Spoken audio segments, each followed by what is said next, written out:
وَلَكُمْ فِي الْقِصَاصِ حَيَاةٌ يَا أُولِي الْأَلْبَابِ الْأَنْفُ بِالْأَنْفِ وَالْأُذُنُ بِالْأُذُنِ وَالسِّنُّ بِالسِّنِّ وَالْجُرُوحُ قِصَاص۔ قرآن کریم فرماتا ہے وَلَكُمْ، اور بے شک تمہارے لیے ہے، فی القصاص بدلے میں، حیات زندگی۔ گویا کہ قرآن کریم فرماتا ہے وَلَكُمْ فِي الْقِصَاصِ حَيَاةٌ يَا أُولِي الْأَلْبَابِ۔ اولی الالباب کہتے ہیں عقل مندوں کو، داناؤں کو، اہل بصیرت کو، اہل دانش و بینش کو، اہل فہم و فراست کو، جو چیزوں کو سمجھتے ہیں اور دلائل کی بنیاد پر، عقلی بنیاد پر، اور جو اور یہ نہیں ہوتا کہ وہ کسی ایک ہی رائے پر مصر ہو جاتے ہیں یا ڈٹ جاتے ہیں، بلکہ انٹلیکچوئل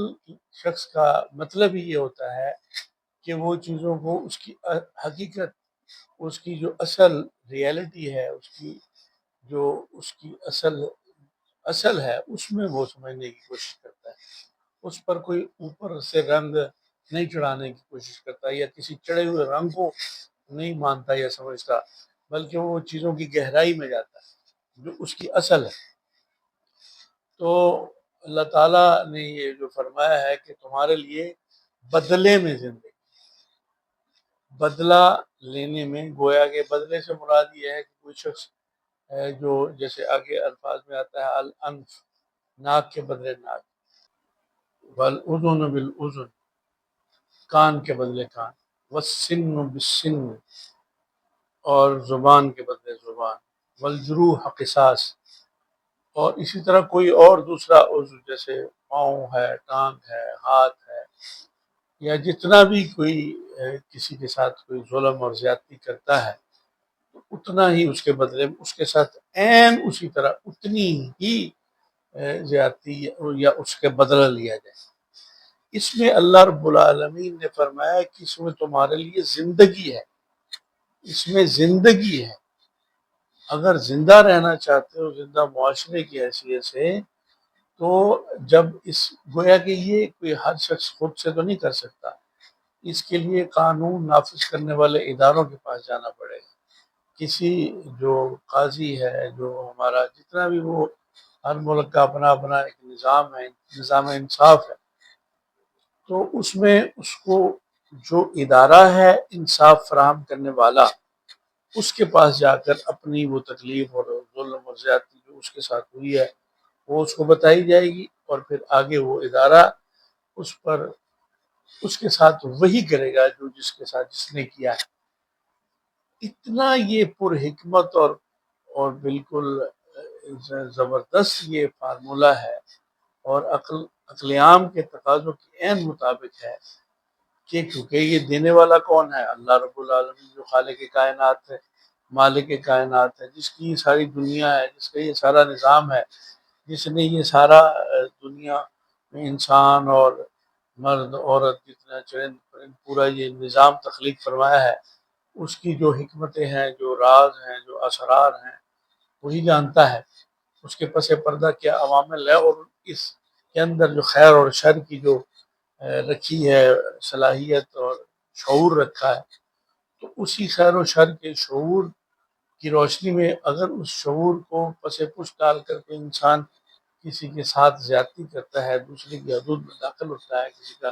کان کاٹ دیتا ہے، کسی کا ناک کاٹ دیتا ہے، کسی کی ٹانگ توڑ دیتا ہے، کسی کا کوئی اور نقصان کسی بھی طرح کا کر دیتا ہے، تو بالکل بعین ہی اس کے ساتھ وہی کیا جائے گا۔ اسی طرح جان کے بدلے جان ہے، کوئی کسی کو قتل کر دیتا ہے تو اس کے جواب میں اس کو بھی قتل کیا جائے گا۔ اور خیر اس میں یہ جو حد ہے، یہ حدود کی جو معاملات ہیں، کچھ تعزیری سزائیں ہوتی ہیں، تعزیری سزاؤں میں کچھ کمی بیشی حالات و واقعات کی روشنی میں اس میں کی جا سکتی، لیکن جو قرآن کریم نے حد بیان کر دی ہے، اس کا فلسفہ یہ ہے کہ جب لوگوں کے اندر، ان کے لاشعور میں یہ چیز موجود ہوگی کہ اگر کسی کے ساتھ کسی طرح کی بھی زیادتی کروں گا تو اس کو اس کے بدلے میں، اس کے جواب میں میرے ساتھ بھی وہی ہوگا، تو کیا ہوگا کہ کوئی بھی شخص کسی کے ساتھ بھی زیادتی کرنے سے پہلے 100 بار سوچے کہ بھائی یا اگر کوئی پاگل پن میں کوئی ایسا قدم اٹھا بیٹھتا ہے